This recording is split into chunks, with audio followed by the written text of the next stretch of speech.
In 2016, the Foreign Affairs Ministry introduced an online application process for passport acquisition. What has become of this process?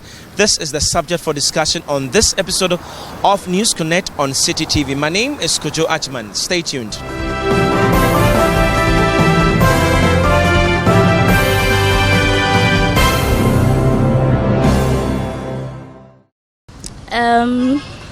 My passport got expired. I needed to renew it, and I learned there are two processes. There are two kind of options you have to go through: the online application and the manual application. So I decided to go through the online application. But honestly speaking, I'm not really happy about it, because even to upload the information, it took me like virtually 8 hours, because the pages were not loading up, the informations were not forthcoming, and the instructions were not even clearly, spelled out for us to go through the process. So that had been my experience. So finally, when the online failed, what did you resort to? Well, for now, I haven't resorted to any option. I spoke to a couple of people to find out what options are available for me. And, it's Ghana we are in. When you say Ghana we are in? Whatever you have to do public, using the public service, you have to use a Guru Boy or pay somebody to, facilitate the process for you. And I learned it takes about maybe 500 to 1,000 Ghana cedis. Yes. And I don't have that, so I'm still contemplating on what to do. Before we came on set, you were talking about renewing your passport. What has become of that?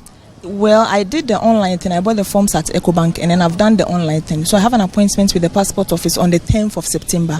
So I'm still waiting to go. But I have already bought the forms. I was a new person who didn't have a passport. So I bought the forms through a Guru Boy, and then they took my fingerprint on prints and everything. But that's at night. I still don't have my passport. When was this? That was in last year, 2016.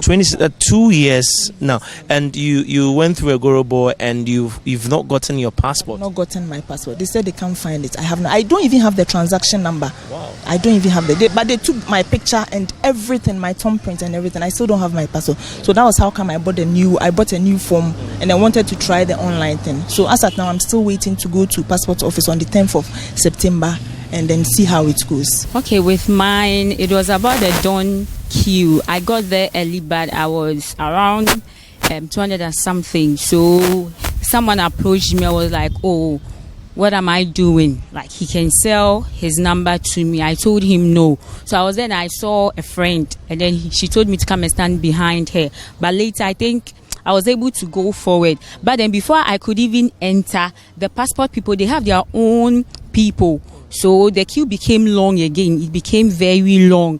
So before we entered, that one too, when you enter and they start with the process, they will still bring their people there. So I kept long, and then I think that was a big challenge. But didn't you know of the online acquisition process? Okay, by then the online wasn't that active. It wasn't yet. It hasn't started by then. The online. This was in 2016. The online came around 2016. 2016. Okay, then it wasn't active. Because I did it, I think last year. Is it last year? Last year. It wasn't. I think it was this year that it was very active. And even with that, it's not that active, because I know of a friend who tried the online, and it was a whole process, like a whole lot. So she just forgot about that, and then did the manual one. So for you, the challenges that you went through, what do you want to be done about it? The fact that the online didn't work and the stress you went through queuing? Okay, I think they should get competent people, because sometime I heard like in the news that they will take it from the foreign affairs and they give to the immigration. Yeah, so they should get competent people, because you can't just wake up at dawn and come and form a long queue, and then people, they'll be bringing in their own people, like this protocol staff and all. So I think they should get competent people there, and then everything should be accurate. So if you come and then maybe you are the first, you enter first. It shouldn't be this kind of bribery and corruption thing before you can be able to acquire your passport. What about the online bits? With the online too, I think they should push much more, how do we call it, more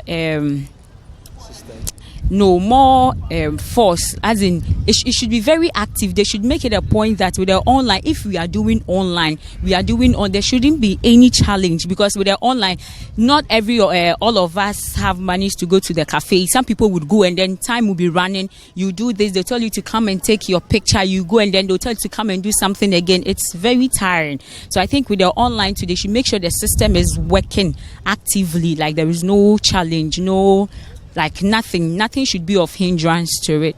You know, as a Ghanaian, you know what is going on in your country already. You know, if you want to acquire something like passports, you have to go through a lot of processes before you can be able to go through. Mine, you know, to cut those kind of hustles, you are just see as guru boy or something, so for him to do something for you, and that's all. You pay something for him, and then he sort you out. So how much did you pay to him? I remember I did mine 2014. I paid 250 Ghana cedis for a guru boy to go through the process for me, so that at least I can get time to do my own work that I'm doing right now.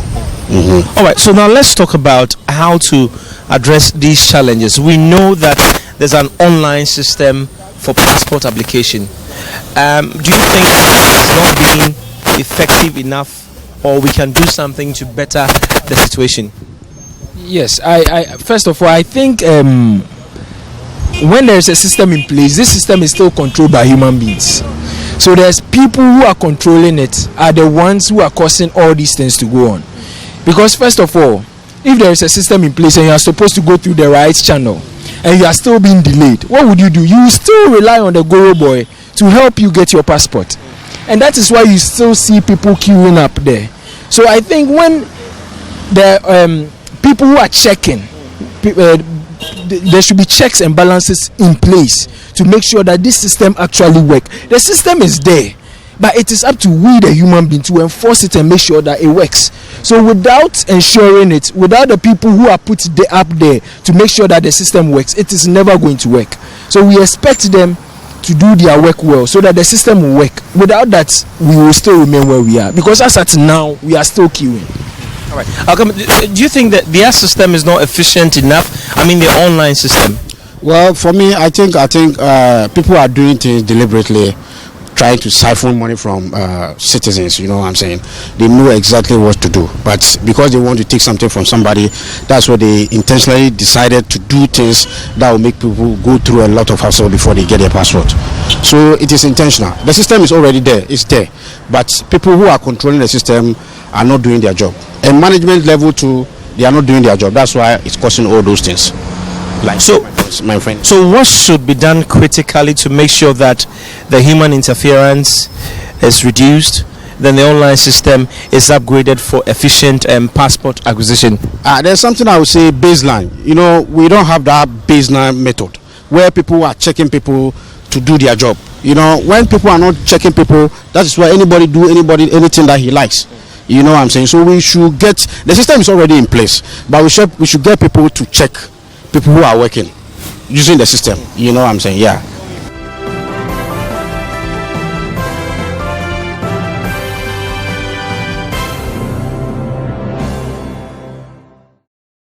And that will be all for this episode of News Connect on City TV. My name is Kojo Achman.